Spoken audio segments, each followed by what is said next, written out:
Officers and important గా మన school పిల్లలు అందరికీ నమస్కారం.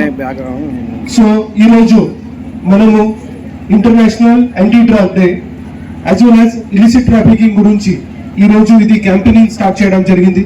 సో దాంట్లో ఇది ఒక పెద్దగా ర్యాలీ కూడా పెట్టుకున్నాము. సో మనము అందరికీ తెలుసు ఇది డ్రగ్స్ అంటే ఒక సైలెంట్ గా బట్ ఒక డెడ్లీగా ఎనిమీ ఉంది మన సొసైటీ కోసం.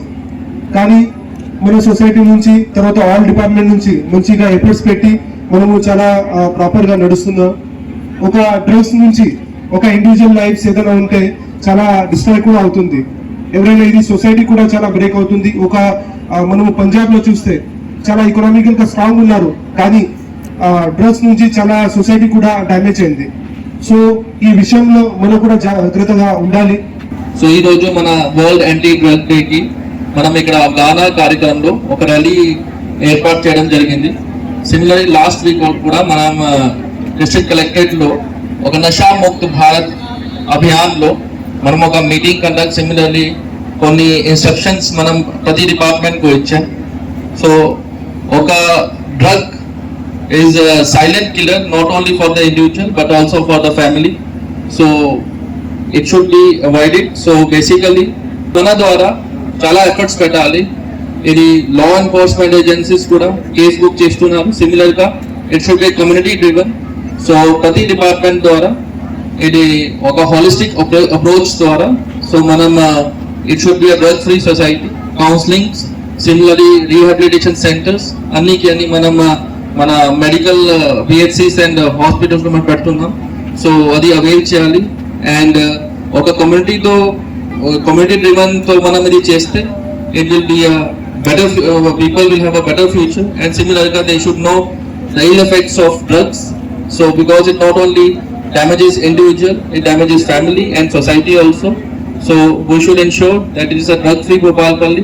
So under oka avgahana kalpate cheyali and under oka community driven laga we have to ensure that everybody is aware about this ill menace which is dwelling in the society. నమస్కారం అందరికీ.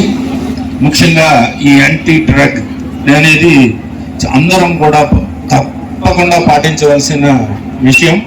ముఖ్యంగా ఈ drugs కి అలవాటైన పిల్లల యొక్క తల్లిదండ్రులు ముఖ్యంగా వాళ్ళు చాలా ముఖ్య పాత్ర ఉంది. ఎందుకంటే ఈ డ్రగ్స్ కి అలవాటు పడిన వాళ్ళు వాళ్ళ ప్రవర్తన డెఫినెట్ గా చేంజ్ ఉంటుంది. ఆ చేంజ్ ని కనుక తల్లిదండ్రులు అబ్జర్వ్ చేయాలి. ముఖ్యంగా ఆహార నియమాలు. ఈ డ్రగ్స్ కి అలవాటు పడిన వాడు ఆహారంలో చాలా డిస్టర్బ్డ్ గా సేవిస్తారు. ఆహారం తినే విధానంలో కూడా చాలా తేడా ఉంటుంది. ఇది ఆకలిని చంపేస్తుంది. దానివల్ల వాళ్ళ ఇంటిలో ఆహారం తీసుకోవడంలో వాళ్ళ తల్లిదండ్రులు గారిని గమనించి వీళ్ళు సరైన ఆహారం ఎందుకు తీసుకోవట్లేదు, దీనికి కారణం ఏంటి అనేది కుటుంబ సభ్యుల ముఖ్య పాత్ర.